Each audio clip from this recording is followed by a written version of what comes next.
আসসালামু আলাইকুম, আশা করি সবাই ভালো আছেন। তো আজকে শুক্রবার, তাই গোসল টোসল করে রেডি হলাম, মসজিদে যাব।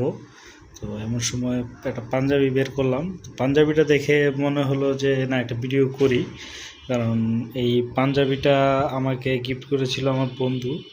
তো পাঞ্জাবিটা বের করার পরে দেখতে পেলাম যে এটা হচ্ছে নবীন ফ্যাশনের একটা পাঞ্জাবি। পাঞ্জাবিটা দেখার আগে ভিডিওটা একটু দেখে নেন আগে। কারণটা কি এটা আইন কাস্টমার বলতে এই যে এনাদেরকে ওটা খুলবেন না, ওটা খুলবেন না, আপনি কাস্টমার খুলবেন না, ওটা খুলবেন না, ওটা খুলবেন না, বলছে তো কাস্টমার ওটা খুলবেন না। হলো দোকান আপনাদের এখানে তেলের ব্যবস্থা রাখছেন তেল বন্ধ হলে যে এনাদেরকে পর্যন্ত গাড়ি দিয়ে গেছে আপনি খুলবেন না, আপনার মালিককে ডাক দেন, আপনার ওনার স্পেল নাকি নাম উনি আসবেন, উনি আসতে বলেন, উনি আসবে। এই মালিক আসতে বলেন, মালিক আসতে বলেন আপনি।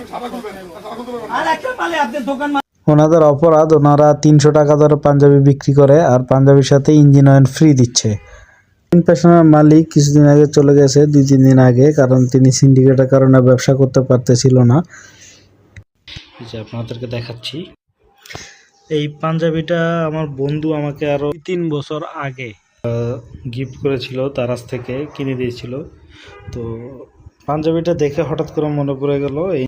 তো তারা যে পাঞ্জাবিগুলো বিক্রি করতেছিল এগুলো সুলভ মূল্যে, আর যে সিন্ডিকেট ব্যবসায়ীরা তাদের মূলত এক একটা পাঞ্জাবি 2500-3000।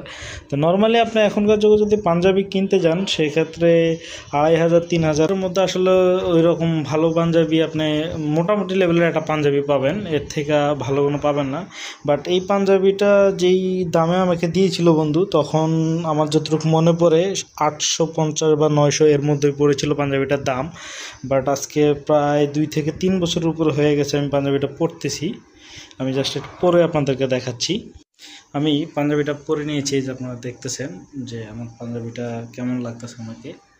তো পাঞ্জাবিটার কাজ টাজ ফ্যাব্রিক্স মোটামুটি আমার কাছে ভালোই মনে হয়েছে। আমার কাছে মনে হয় নাই যে 800 টাকার পাঞ্জাবি হিসাবে খুবই খারাপ না। মোটামুটি পাঞ্জাবিটা পরে যে কোনো অনুষ্ঠানে বা যে কোনো কোথাও আপনি যেতে পারবেন। পাঞ্জাবিটা প্রিমিয়াম না হলেও একবারে যে খারাপ তাও না, মোটামুটি ভালোই। তো আসলে মোরাল অফ দ্য স্টোরি, এই দেশে যদি কেউ কারো উপকার করার জন্য কোনো সৎ উদ্দেশ্য নিয়ে কিছু করতে আসে, সেটা করতে পারে না। নীতি নৈতিকতা এই কোনো বিষয় আমাদেরকে ওইরকমভাবে শেখানো হয় না, যার কারণে আমাদের এই দেশে যখনই কোনো লোক কোনো ভালো উদ্দেশ্য নিয়ে আসে কিছু করার জন্য, সে আসলে কখনোই তার উদ্দেশ্যে সফল হতে পারে না।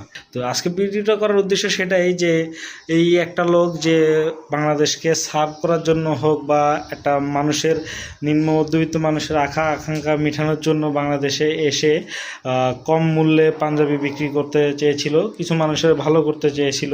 তো আমাদের যাদের হয়তো বা অ্যাবিলিটি আছে, আমরা 2500-3000 টাকা বা 5000 টাকা, কেউ 10,000 টাকা দামের পাঞ্জাবিও কিনে পড়তে পারি। বাট যেই লোকটার অ্যাবিলিটি নাই, সে যদি 800 টাকায় একটা 2500 টাকা মূল্যের পাঞ্জাবি বা 1500 টাকা মূল্যের পাঞ্জাবি পায়, একটা ভালো কোয়ালিটির পাঞ্জাবি পায়, তাহলে লোকটার জন্য ভালো। আর হচ্ছে ওনারা কম রেটে ভালো প্রোডাক্ট দিচ্ছে মানুষদেরকে, but end of the day দেশকে সেবা দিতে এসেও পারলো না। তো ওনাকে সোনা সব কিছু বন্ধ করে গুটিয়ে ওনাকে অন্য দেশে চলে যেতে হচ্ছে। তো এটা আমাদের আসলে কি বলবো, লজ্জাও বলা যায়। এটা আমাদের মানে পুরা দেশ জাতিটাকে আসলে এই জিনিসটা ধ্বংস করে দিচ্ছে দিন দিন।